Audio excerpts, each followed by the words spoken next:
Eight. It's 5:01 or Exactly. Pacific, 8:01 Eastern, and I'm just going to welcome everyone to the workshop, A Rabbi, a Buddhist, and a Path to Renewal. And we will be exploring the themes of the Jewish holiday Shavuot, which is today.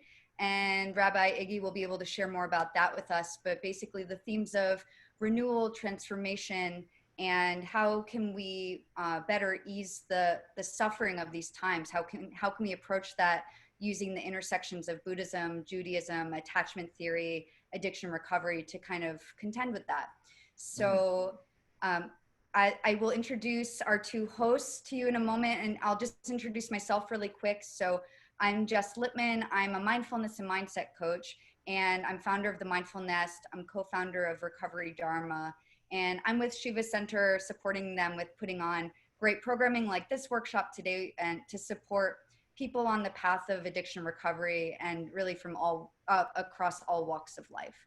And I'll first introduce Rabbi Iggy and the Shiva Center to you. So Rabbi Iggy is the founder of the Shiva Center and is a renowned Talmud teacher, spiritual counselor, artist, and educator. He grew up between Belgium, Israel, and the US in a traditional Jewish Orthodox home. And he's a frequent author, speaker, teacher, and contributor on subjects ranging from the Talmud, Jewish texts, spirituality, addiction, recovery, fatherhood, LGBTQI issues, and more. Shiva Center is a residential Jewish recovery home and community based in New York City, and it's for addicts of all kinds. And we integrate Jewish wisdom, text, and ritual with psychotherapy, the 12 steps, and spirituality to help those who suffering find a path to recovery. And we're so stoked to have George Haas with us here today. George is an esteemed meditation teacher and founder of Mettagroup based in Los Angeles. Mettagroup was founded back in 2003 and was named the best online Buddhist meditation by Los Angeles Magazine in 2011. He brings together Vipassana or insight meditation as well as attachment theory as a way to help students live a more meaningful life. He's also an artist with works in the permanent collections of the Hammer Museum, the Library of Congress, MoMA, and the American Irish Historical Society. And I'm just as context, I'm a student of George's. I've been on retreats with him and through his Meaningful Life program. And my life has changed tremendously from the work I've gotten to do with him. And so I'm so grateful to, be in this space now with you and share in the synergy that we're here in today. Before we begin, I just want to let you know, as they're speaking on these topics, feel free to share your questions or insights in the chat. And at some point later in the conversation, George and Iggy will answer as many questions as time permits. So just feel free to pop those into the chat throughout this whole thing. And with that, I'd love to hand it over to Rabbi Iggy and George. Thank you, Jessica. And Thank thank you you. for all your support of this. We literally could not do this with Jessica, mostly because I'm completely illiterate with all of these things. But yes, so here, let me move your role. There we go. Ta-da. There we go. Hi, George. Thank you for coming. Thank you for joining me. Yes, happy to be here. Right. There's so many things that sort of are kind of converging and happening both today and in general. I think that sort of that one of the things that sort of fascinates me and has always fascinated me about Buddhism and sort of mindfulness is not just where sort of they converge with Judaism, but also where they diverge from Judaism, and what we can learn, because I think a lot of times we can learn from things that are the same or very similar, but many times we can learn perhaps even better when things are different, right? It's almost like it accentuates the learning for each and every person, right? So in that sense, I'm excited about that.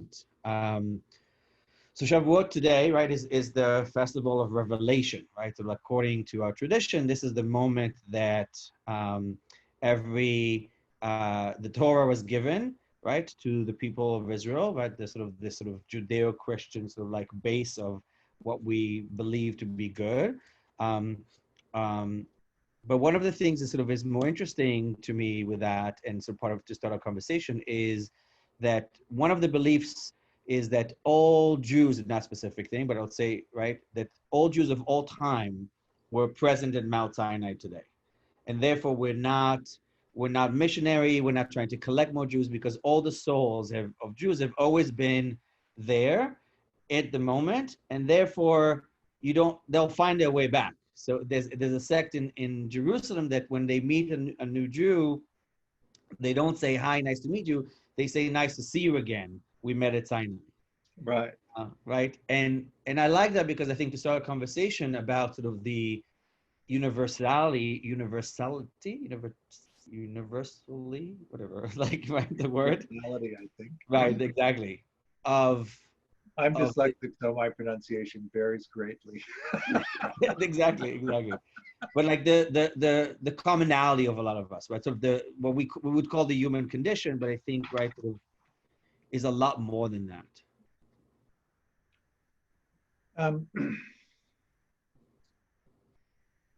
You know, it's an interesting thing. How do you make sense of this life that we're in? And in some sense, how do you make meaning out of it? Because without the meaning part, it's very hard to get yourself to get out of bed in the morning and go do the stuff that you have to do. And just the rote aspect of taking care of the things that need to be taken care of without that sense of meaning tends to lead most people into a place of despair. And so it is interesting to see how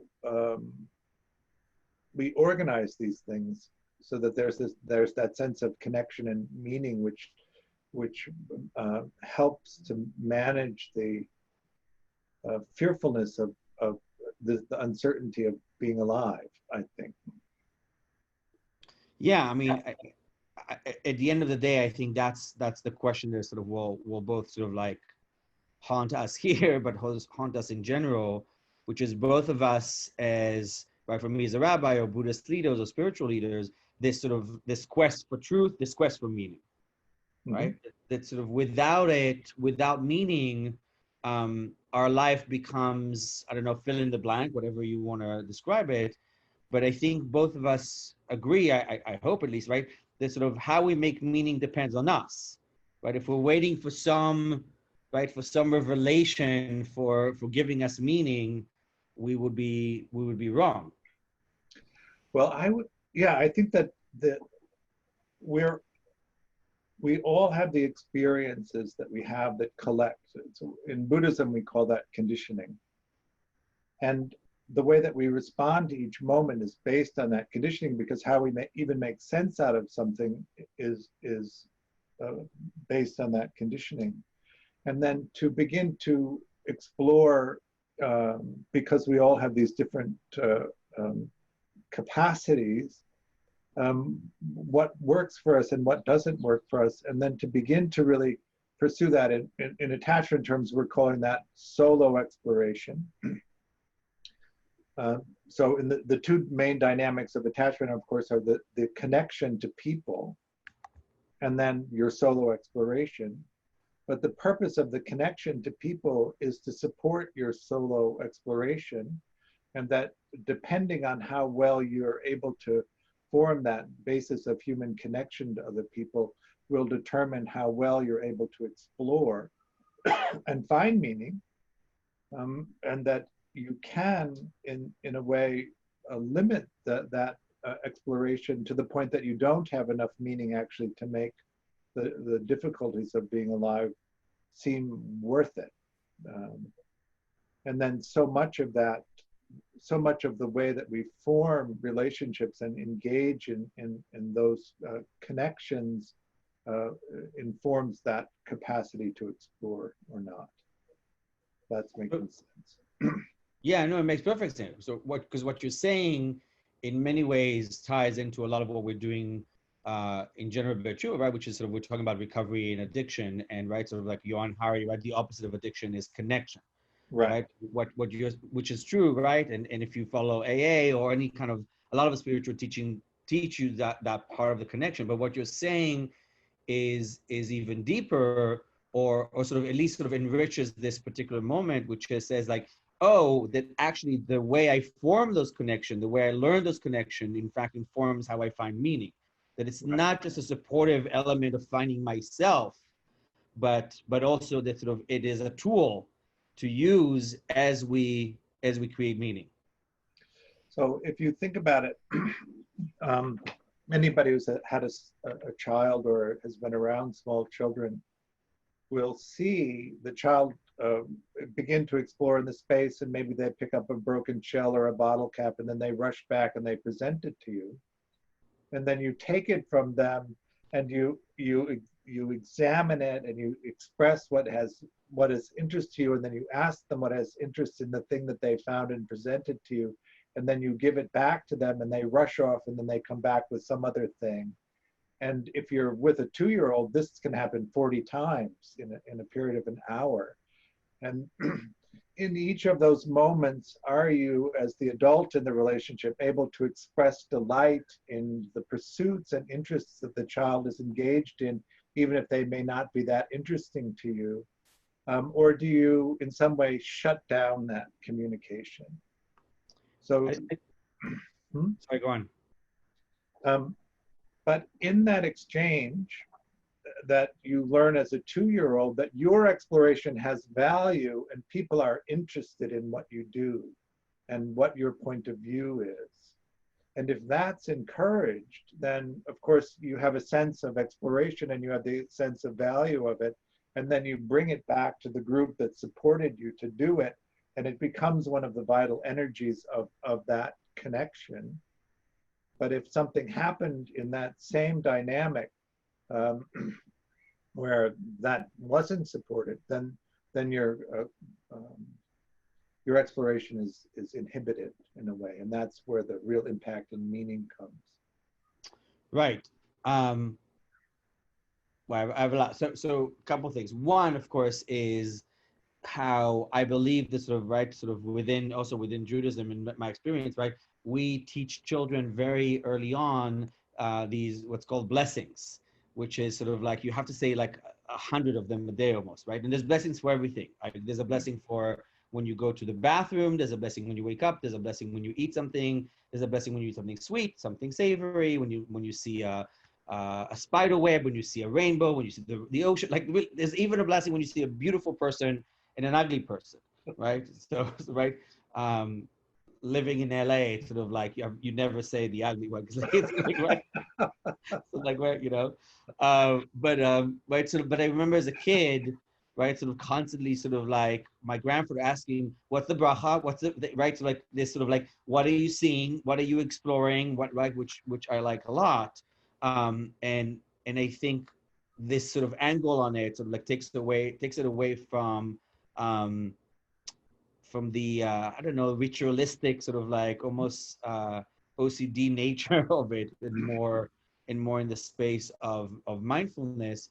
But I also, I often talk about that sort of both as a parent and in general, this sort of, we see many times people say, right, a kid will come and say like, oh, I'm sad, I'm angry or whatever, like, right, and I hear so many parents say like, oh, don't be sad, don't be angry, right? Sort of like, one, they already are. So like, and two, like you just, right? So like, it makes no sense, right? They just told you they are. And two, you somehow make them feel like what they're doing is not interesting, right? What they're doing is not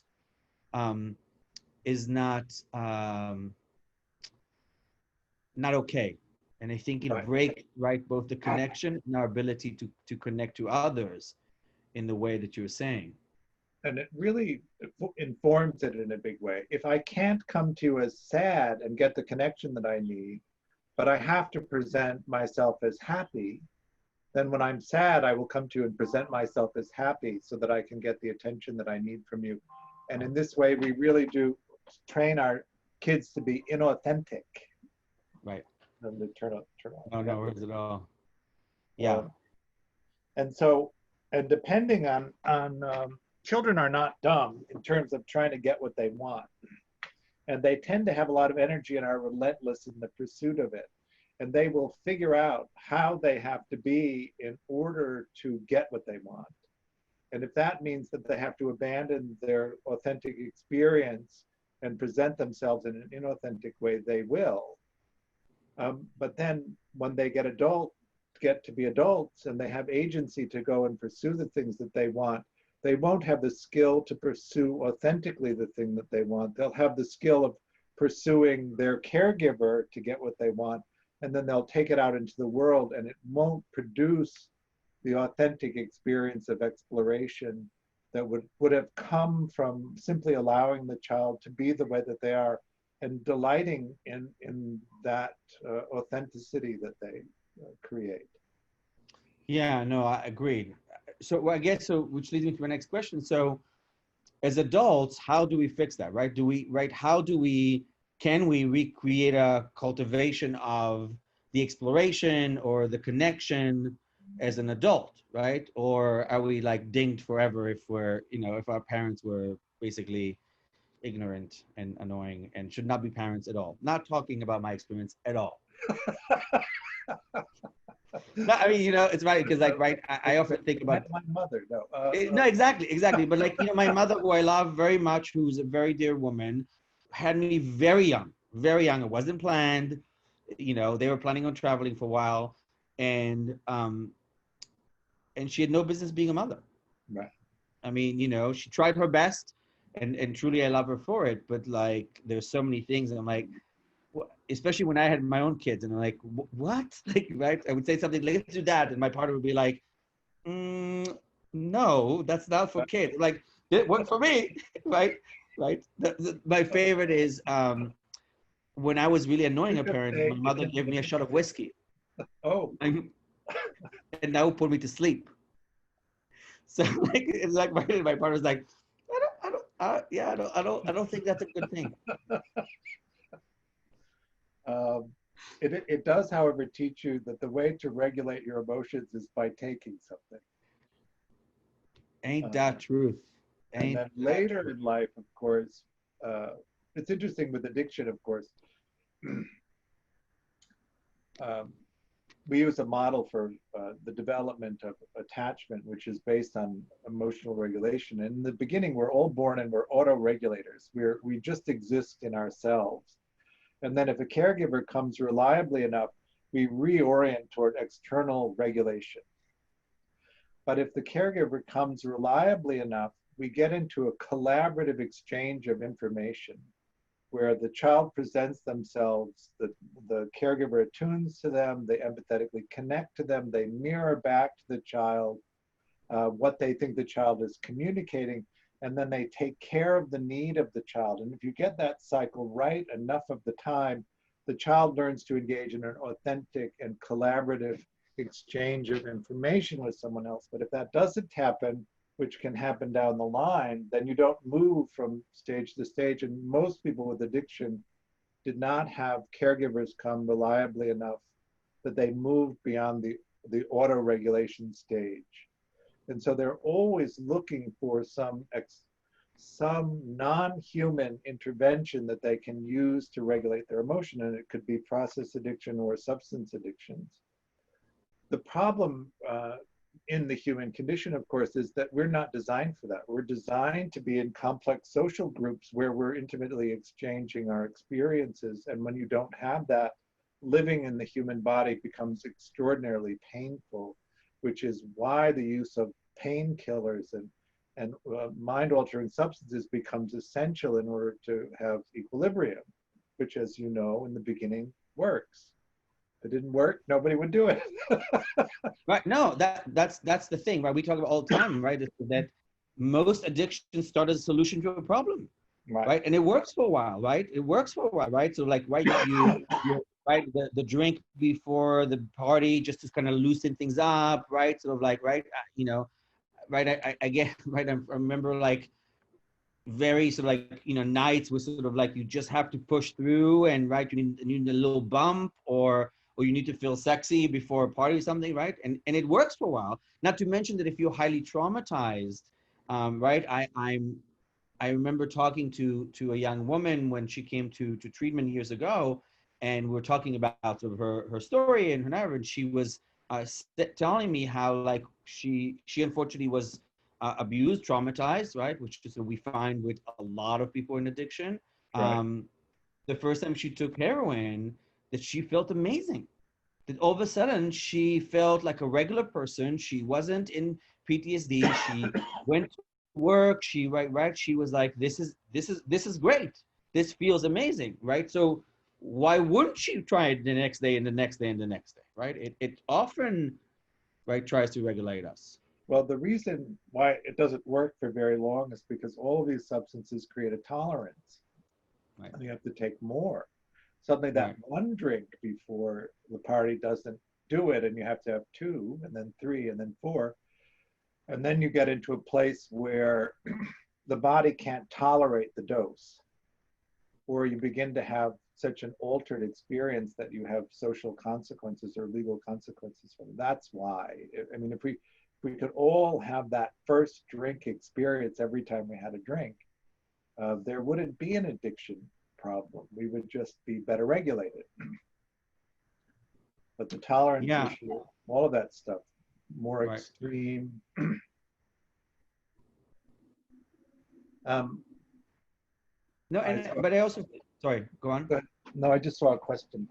Oh, no, but because I also think what you said before, which is relates to, right, the sort of, I've often think like the most toxic sentence in the English language is "I'll be happy when," right? I'll be happy when I get a car. I'll be happy when I girlfriend, boyfriend. I'll be happy when I get promotion. I'll be happy when I have 12 pounds, right? That we constantly are, right, part of addiction. And in that sense, addiction is, yes, there's like drugs and alcohol and thing, but like sex and gambling, and also I don't know if you agree with me, but I often find one of the addictions is low-grade misery. Like people who are just addicted to their misery, they're addicted to their pain, right? That nothing works for them, right? And all these addictions, right, sort of like come from this constant trying to, like you said, to sort of bring worth from the outside, right? I'll be happy when, and you lose the battle when you do that, right? There's no way. You have to find it within you.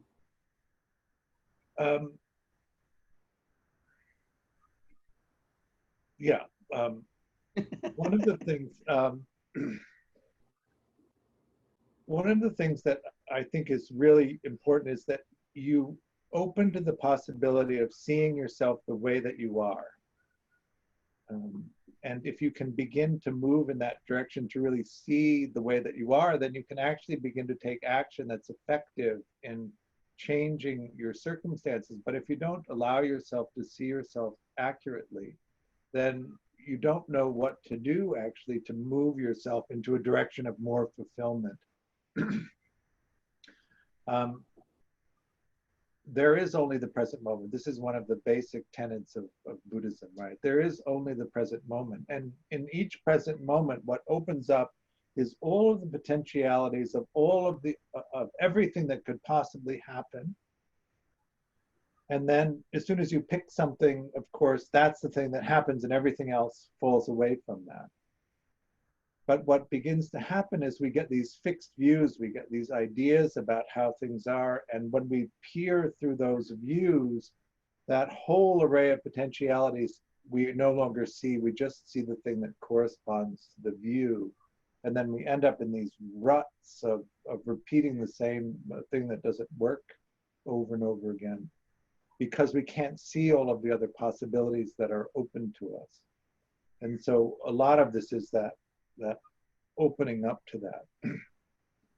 In attachment, because the addiction piece is an avoidance strategy, you see people that are dismissing, so 30% of dismissing people tend to have addiction, but disorganized people, 70% of disorganized people have addiction. And so the piece that really is important to look at in this is, how do you begin to repair the underlying attachment conditioning so that you're not limiting your view to this very narrow range of possibilities. To go back to your question about whether we're dinged up and stuck with this, or whether we can change it, one way to think about that is that in childhood we begin to pinch off or limit our imagination about things that we might want because we can't get them. because of the circumstances that we're in. And that becomes so painful. It's better not to imagine having them than to suffer the pain of not being able to get them. But then when you're an adult, those pinches are still in place. So what happens to a lot of people is that they don't know what would be an interesting exploration for them. They don't know what to do or what kind of life they would like to make for themselves. And so the process of repairing that is the process of pulling the pinches off the imagination and opening it up so that you actually can begin to see what is satisfying to you, and then figure out how to put yourself in a position so that you can spend more time each day engaged in those meaningful activities, because there is no later. You can't get to them later. You have to build them in as a part of each day that you're living, or that sense of meaningfulness doesn't show up. Yeah, I mean that. So here's a question: what if you can't, or what if you don't have permission? What if you feel like, which I have in my life, I'm just a piece of shit. I can't imagine something more than myself, right? This is who I am. This is my circumstance. This is not me, but like, right? People have heard, like, right? My father was an alcoholic. My grandfather was an alcoholic. I'm an alcoholic. I have no money. My family. Right. Right. And I'm worthless. And that part I do connect to, right? Because as a kid, right, growing up in an ultra-Orthodox community, right, thinking that at some point that I was the only sort of gay person ever, right, that something was really broken with me. It's not that much better in Irish. Right, which is terrifying. Family. Right, exactly. No, I mean, right. I mean, Jews and Irish, right? Sort of same behavior, different savior, right? So like, right. That I think that a lot of people carry that into adulthood when they can't even imagine that, right? So you're. One of the ways that we talk about this in meditation is that you build a working model of yourself, and you build a working model of other people. And when you have the experience of self, what arises in the sense gates is this working model of yourself. And if in that working model you view yourself through the mind state of I'm a piece of shit, then it arises. And because it's an unpleasant experience, you begin to develop an aversion to the experience of self, of your own self arising in the moment, which happens quite a bit. Every time something happens outside that triggers the arising of a sense of self, you have the experience of aversion to your own sense of self because of the working model that's there. And so what needs to happen is that you need to begin to rebuild the working model of yourself so that when it arises, it's a delightful experience to yourself. And this actually you can do fairly easily with meditation. Part of it is the heart practices where you're inclining the mind toward kindness, toward compassion, toward a joyfulness and succeeding in the things that have meaning to you, and equanimity. And part of it is to, and the Buddha used 5 degrees of strength in doing this, but the last one is annihilate the negative thoughts and replace them with beneficial thoughts. So we all regulate our emotions by thinking, and most of us learn the system of thinking to regulate our emotion in the family system in the first few years of life by watching how they do it. So you're likely to be very well trained in the family system of emotional regulation, and you need to begin to examine how you're doing it, because it's not true, most of it. It's just regulating. Right. And you can suppress I know suppress doesn't have a good meaning in Western psychology, but in Buddhism, we say suppress or annihilate afflictive thoughts and replace it with beneficial thoughts, so that when the sense of self arises, what arises with it is a sense of delight and a sense of beneficial thoughts about the self, because really what those negative thoughts are doing is attempting to regulate the experience of the present moment. And if you're not conscious of what the source of that regulation is, I mean, in My family system, my mother was suicidal half the time. So we all of us kids have suicidal ideation. It has nothing to do with anything except that's how mom did it, right? And so you can train your mind out of doing that. And that's what the meditation piece is for, so that you examine that and then train it out so it doesn't happen anymore. You do it enough, of course, in the beginning, it's all manual. Thought comes up, suppress, replace. But you do that, practice long enough, and all of a sudden what you notice is the old afflictive thought doesn't arise anymore and the new beneficial thought arises. Understanding you can't just stop the negative talk because it's regulating your emotions and you have to regulate. Right. But you can stop and replace. Yeah, I mean, in that sense, there's an old Hasidic sort of idiom that says, right, mitzvah gedola liot tamid b'simcha, right, that it is a big mitzvah, it's a big obligation to be in happiness, right, to sort of to choose happiness, right, and in that sense, ritual in Judaism, right, both for mindfulness, gratitude, right, constantly forces you to be in that, right, to sort of to do that. You say annihilate, I think, right, Yayoi Kusama, you know, the artist, right, sort of the Japanese, it's a Japanese artist. She does the dots, like a lot of people know her work, like yeah. So she's fascinating, right? She is certifiably insane, has checked herself into right. She checked herself into a mental. That's what she's living. She's 90. She's still creating this work. But one of the things that she was talking about, because you say annihilation, one of the pieces at the beginning of the work is annihilation, when there's like tons of dots, all these dots in like a lot of them. She said they annihilate her, but in that sense, I think much like, because again she comes from a very Eastern tradition, it connects her to the entire universe. It becomes this sort of net of universality, right? And I think about Rabbi Iggy, right, who teaches that a person should carry 2 notes in his pocket. You know this story, right? So like a person should carry 2 notes in his pocket. One note in one pocket should say, "I am but dust and ashes," and the other note should say, "The world was created for me." Right. The entire was created for me. Right. The tension between those 2 moments of right me, and then I'm nothing. Sort of that annihilation of the not me is in service of the connection, right? It sounds like it's right. It's in service of us being able to find and also maybe create more space for the goodness.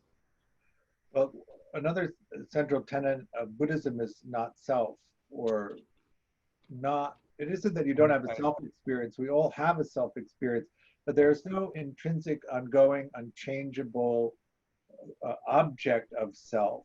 It's a sensing experience that arises in each moment. So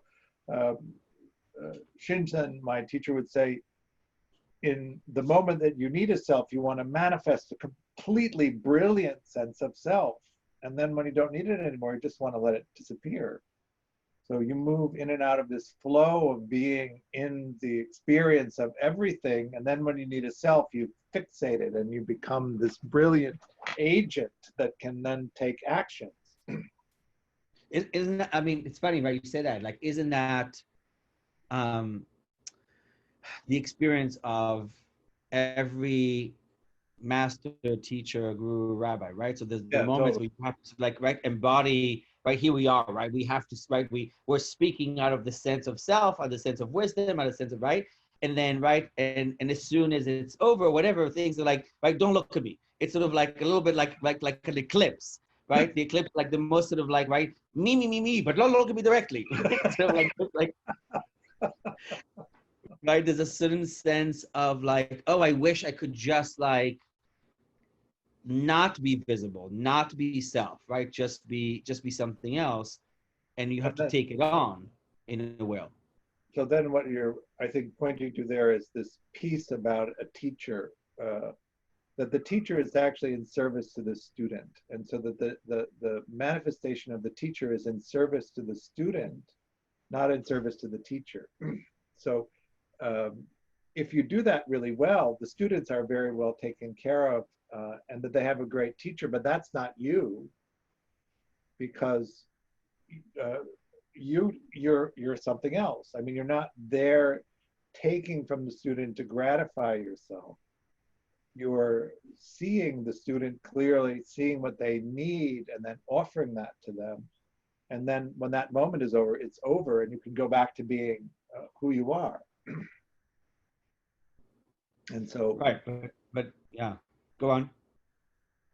And then you can track the teachers that are doing that and the teachers that are self-gratifying, and notice a difference in the quality of the experience of being taught by them. So you say, like, to go back to who you are. So is there a who is? Well, there's a lot of conditioning that can manifest in a lot of different ways depending on what happens in the present moment, right?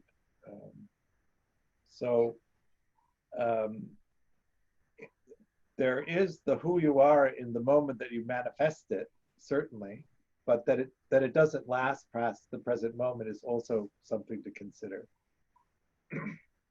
Because I think a lot of people struggle with that, right? Sort of like with, in that sense, the distance between sort of a Western and Eastern tradition of like, is there a core self, a true me inside that's just waiting to come out with the right teacher, with the right text, with the right thing, versus like, right, a more, I think, Eastern, it's like, no, who you are is what you do, who you are is your actions, who you are is your experience, right? Sort of the, and the flexibility of that. But I think for a lot of people, that's terrifying, right?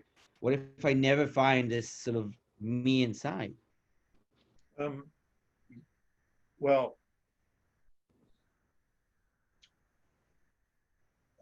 Dan Brown, one of my teachers, says that if it's completely overcast, it doesn't mean the sun isn't there. It just means you can't see it.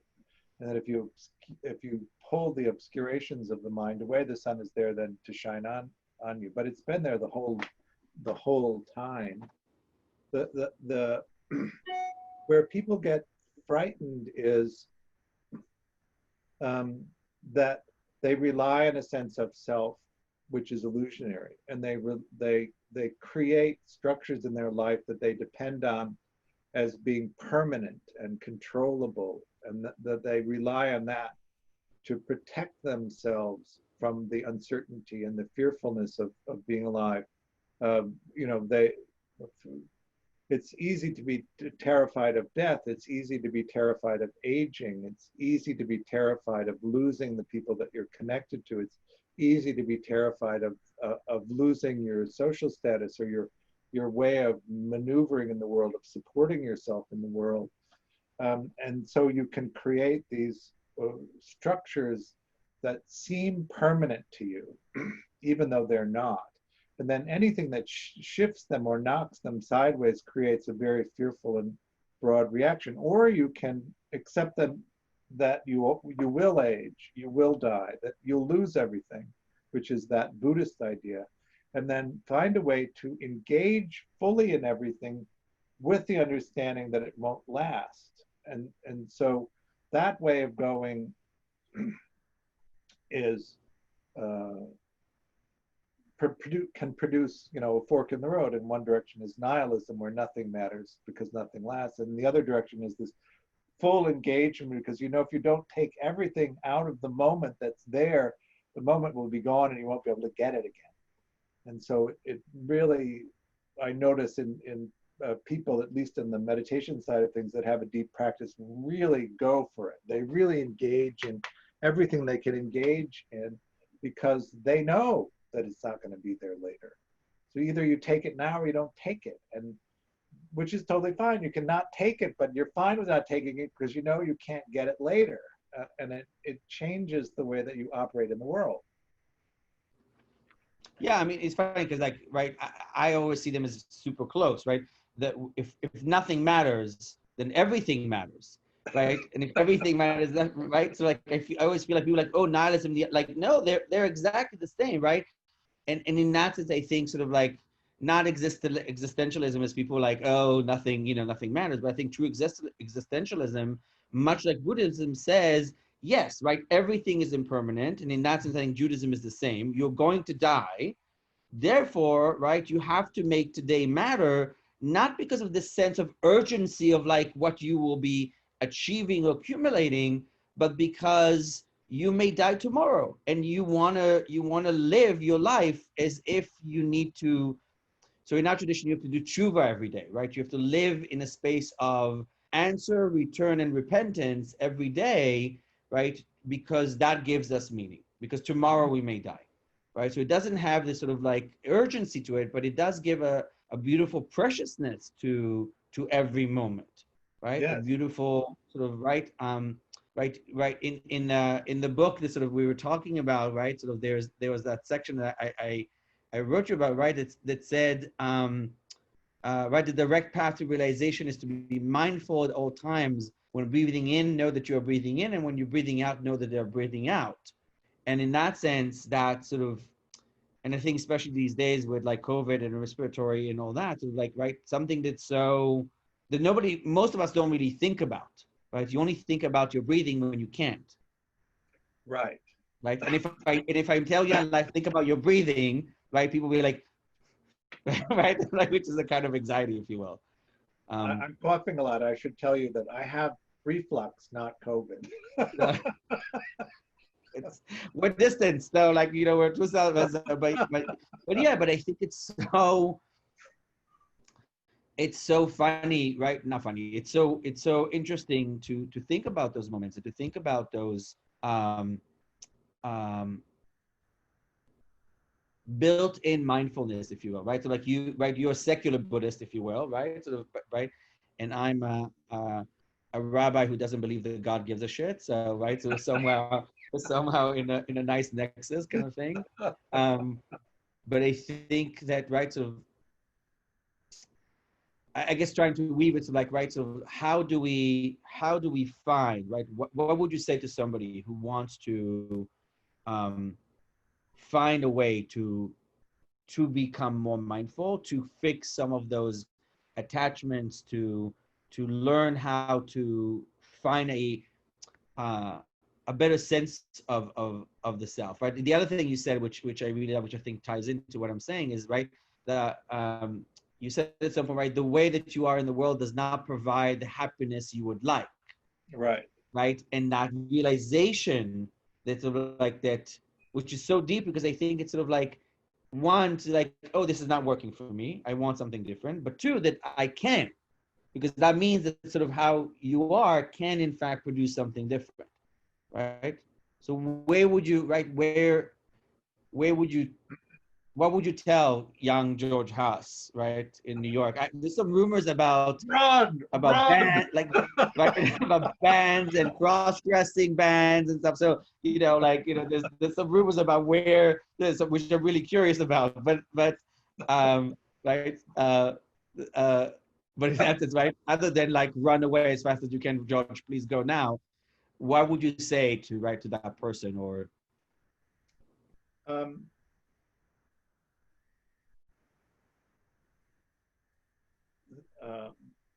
the natural innocence, the beauty and the natural innocence of yourself has been unaffected by the hardships that you've experienced.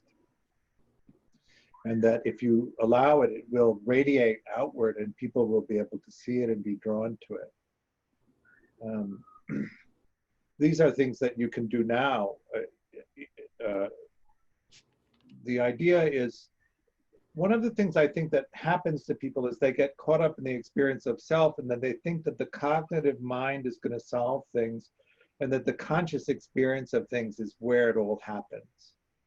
And actually, where it all happens is in the procedural memory and in the unconscious. And in some sense, the metaphor I like to use is that the unconscious is the computer and the conscious mind is the printer.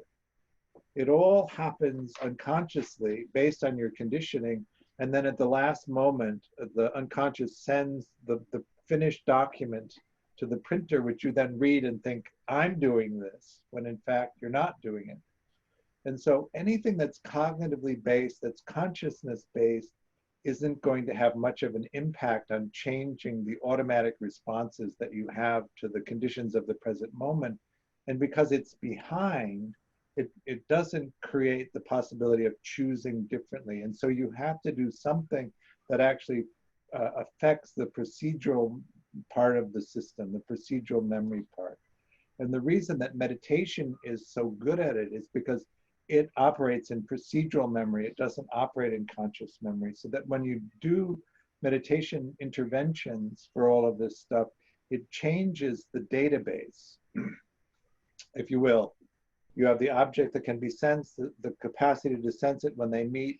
There's contact, and the consciousness of that sensing experience arises, but it's just undifferentiated sensing energy. We then evaluate it for needs, urgent processing, doesn't matter, probably won't get to it, pleasant if there's time. And then it's compared to the perceptual database of previously experienced things and the imagination of what this moment might be. And if there's a close enough match, this undifferentiated, unfixated sensing experience becomes conscious, becomes conceptual reality. But you need to affect the database and that creation of conceptual reality in order for anything to really change much. And so we want to be working in that part of it so that you automatically make a different choice.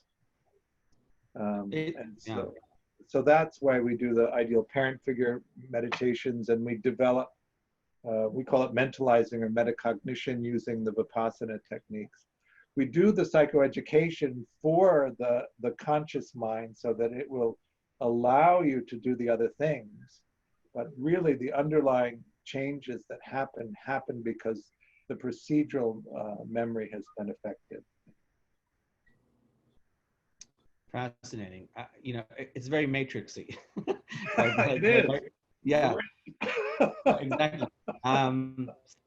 But I think that's, again, because I think that it ties into how we started with this, which is this sort of this revelation, right? Which is, and I love why you started with this, which is there's a self that is unaffected almost, right? It sort of, which means, we'll call it pure, although I don't really believe in that, but like, right, sort of this sort of cherubic. Right, cherubic sort of, or cleaner kind of white sort of canvas that is always there, no matter how many layers of paint you put on it. But how you perceive it, right, sort of depends on how much are you willing to go back to the database, right? So like that meditation allows you to kind of peel these layers and rewrite them as you peel, right? If I understand correctly in that sense. And I think, well, let's say you're putting new entries into the database, right? So that when the body mind looks to the database to make sense out of what's happening in the present moment, it has more choices than just your conditioning. And then if you open up the imagination, then it can imagine things, because part of that process is, what am I going to do now?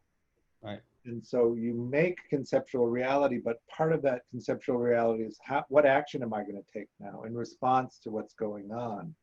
And if you're limited to the database of previous choices, then you just keep picking them and doing them over again. Even if they don't work, you keep doing that because that's what you know to do in the unconscious decision-making process.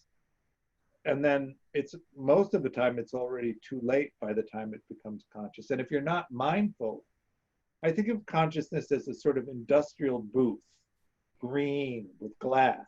And there's a big red button in the middle of it that flashes, and it has veto on the top of it. So the conscious mind is really about hitting the veto button when some boneheaded idea comes into your mind about what to do. But if there's nobody there to hit the veto button, you just do it. Right, it's like a magic killer. We're like, right, it's like, oh no, that won't work. No, that won't work. Like, right, we call it in recovery, like, or then, like, I call it terminally unique.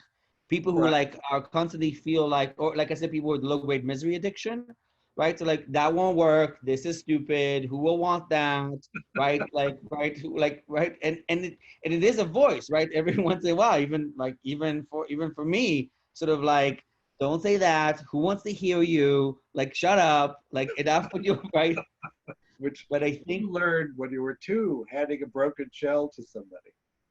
no, absolutely. Mostly because I asked so many questions, and people say like basically want me to shut up because the questions were too much, right? So yes, but I love this idea, which I think is also part of our tradition. That right, a lot of people I think meditation or prayer think about sort of like kind of like reducing the mind, right? So like right, the sort of Hollywood stupidity of like clear your mind, right? Create this Oh, sort of like thing, but right, but what we're talking about is no, create more expansion. So there are more ways that your mind and your whatever self can write in these lines of data, right? So like stop, right?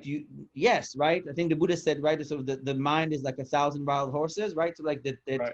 right, that there's this more of an expansion rather than a sort of like contraction of like to come and like be like silent, right? That it's right, which it's Good luck with that.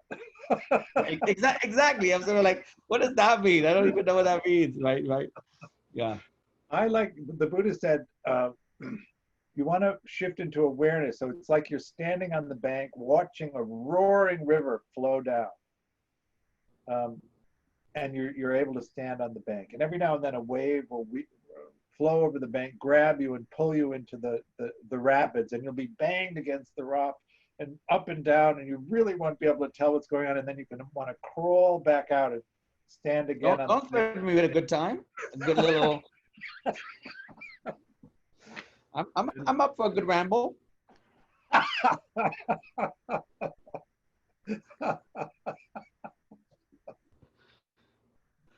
So, um, and also I should say, in consciousness, in that caught up selfness, there's a lot of suffering. Yeah. And in awareness, there's almost none. So that if you can train the mind to shift back into awareness and just watch the flow of everything, you suffer very little. Right. One of the formulas, particularly about addiction, is let us just say that this is the pain of using. I don't know anybody who says that being totally strung out isn't painful.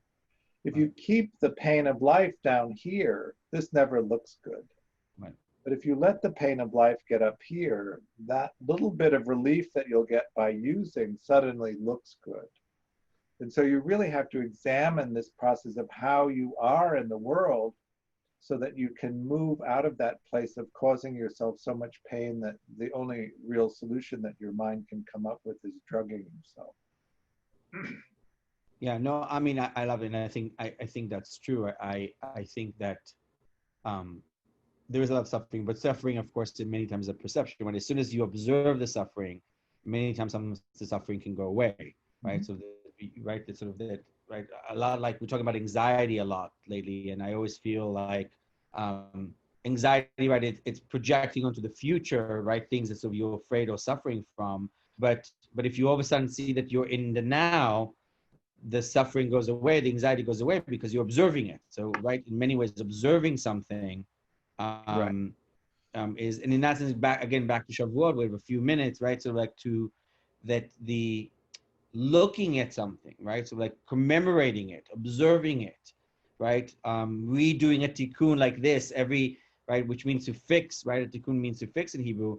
Observing ourselves constantly allows us um, to see that maybe life pain is here. We want to put life pain is here because otherwise, sort of the other, and again, the addiction, and it could be the shopping or the eating or whatever it is, um, won't solve things. Right? It No. just it obscures everything else, right? So we have a few minutes. We have like about 5 minutes left or so. Um, we have a few questions, which I think I kind of want to see and address. So let me just pull those up. Right. Uh, uh, um, uh, I guess one of the questions is like, is there a version of no self in Judaism there is a sense of this identifying with the body and then finding that we are all one spirit. And then we see how you love your neighbor like yourself directly in Kabbalah. So actually, maybe that's it. Yes, and no. And I think much like in Buddhist teachings or classical Buddhist teaching, right? So that there is a underlining, right? There's a dharmic underlining of everything that connects us, right? So we in Judaism see it as God has created us in His image, right? And therefore we are all, right? One of the sayings that, right, God has no grandchildren, right? So that we're all, right? We're all children of God, and in that sense, sort of we're connected. So when I, right, sort of like, and in fact, this is one of my own things, when I want to sort of see God, all I need to do is look at another person and connect and talk, right? Sort of, right? So in that sense, we're connected. And so yes, so there is a momentary self in the lifespan, but it's connected to a much, much, much larger thing. So much so that it says, Kol Yisrael arevim zeh bazeh. All of Israel, all of the planet is responsible for one another, intertwined with one another. Right. So yeah. There was another Like question. say, love people and feed them. Right. Yeah. Right. How important is it to find teachers, caregivers, or mentors in repairing broken attachment? Probably I think very important. you can't do it without. Right. So, you know, at Mettagroup, we actually have a curriculum for attachment repair. And so if you wanted to do something that was structured, one of the things about people with disorganized attachment, they often have some kind of abuse or exploitation as children. And so there's a underlying trust issue. And so we like to have a very laid out curriculum so that people really know what to expect from it and can feel safe in participating in the journey of it. Yeah. Interesting. How does addiction recovery map onto the support, attachment, repair? What aspect of the 12-step program or Buddhist recovery, Buddhist principles or Jewish principles work to repair attachments and help us develop secure strategies? You know, it's an interesting time around attachment. There are three main models for repairing attachment in the world. The one that we use is a meditation-based strategy because we're a meditation community. But the idea is to remap the underlying attachment relationship and then also to develop the skill of monitoring your own thinking process. And the way that we do it is all meditation-based. So you'd learn to do meditation techniques, and then you would be guided in the way that meditation works, of course, is that you explore specific insights in meditation depending on what technique you're doing. And we've set up a curriculum where you move from technique to technique to explore specific aspects of the attachment conditioning so that you can shift into secure functioning. We also do the adult attachment interview with people so that we can actually have an objective map of what their attachment conditioning is, and then we can also map whether they're making progress in the way that they're doing it. We just Dan did a study which Mettagroup participated in, and the study showed that between 40 and 150 meditation sessions was necessary to shift your attachment, and so we provide that structure for doing that. But without that, it's very difficult to shift. That's one of the reasons why it's so constant. And there's very, very low rate of addiction among secure people. It is an avoidance strategy. So even there's four major groups: secure, dismissing, preoccupied, and disorganized. Preoccupied people have a very low incidence of addiction. It's really just people with an avoidance strategy. So dismissing people and disorganized people are the people that have addiction. And it's because somewhere along the line you made the decision that you weren't going to rely on other people to emotionally regulate you. And so you don't ever build a social network that supports you, and life in that level of isolation is so painful. And because you don't have a community to turn to help you, you get into so much pain that it makes sense to use to relieve that pain even temporarily. It's one of the things about the 12-step world is the community of recovering people is where you can go, and admittedly people there aren't that good at relationships, but there's also a lot of them you can sort of burn through as you're learning your relationship skills. Yeah, I mean, but you said this, like, I what I hear is dismissed people, right? People who are dismissed, right? People who feel that they are not, right? I think, like, which is how, I don't know, I feel like, we've just a couple of minutes, but like, LGBTQI people, right? Who's with such a high prevalence of addiction because of so much sort of being dismissed in society. So dismissing means, in some sense, different than that, but you could make the parallel. It means that you dismiss the value of attachment. Mm-hmm. That's what it means. Or you're preoccupied with it, with the attachment relationship is the preoccupied meaning of it. But yes, LGBT, for instance, I grew up in a household as a gay person, and I learned very early on that if they found out that I was gay, they would likely kick me out.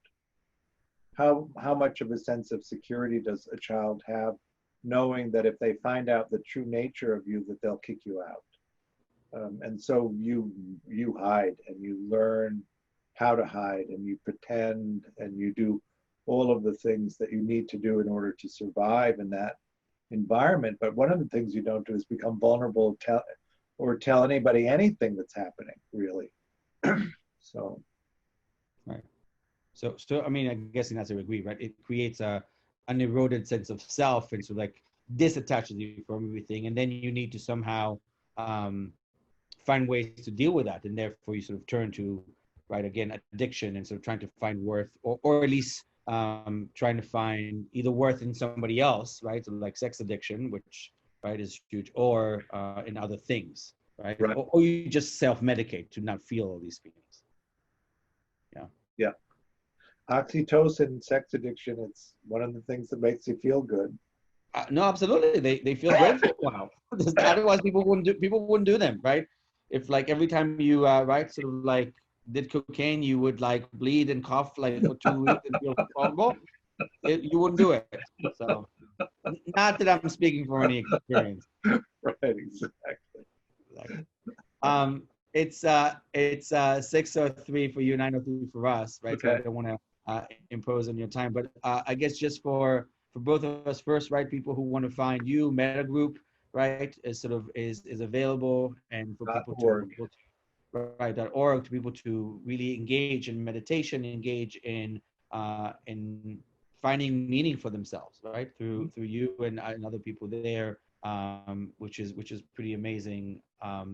And then, of course, we are at the Tshuva Center .org as well, and we have all the different things online, including our podcast, Tattoos and Torah, and sort of other teachings and stuff. And so we help everybody checks it out on Instagram, Tshuva Center and Mettagroup. George, thank you so much. Thank you. This has been fascinating and really enlightening for me. Again, like I said, sort of like putting a lens on sort of like what is true and how do we find truth, which is, I think, at the core of a lot of these questions. And I could talk to you for a few more hours, but, like, yes. We have to. Very happy to have met you. Me too. We'll talk some more. Thank you again. Thank you, everybody who joined us. If you asked a question and we didn't answer, please email us. We will try and answer it in a different way. But thanks again for joining us. Thanks for learning with us. Chag Sameach, happy holiday, happy weekend, and I hope everybody's safe and healthy, and your loved ones as well. Thanks again, George. Yeah, good. Namaste. Bye. Off we go. Off we go.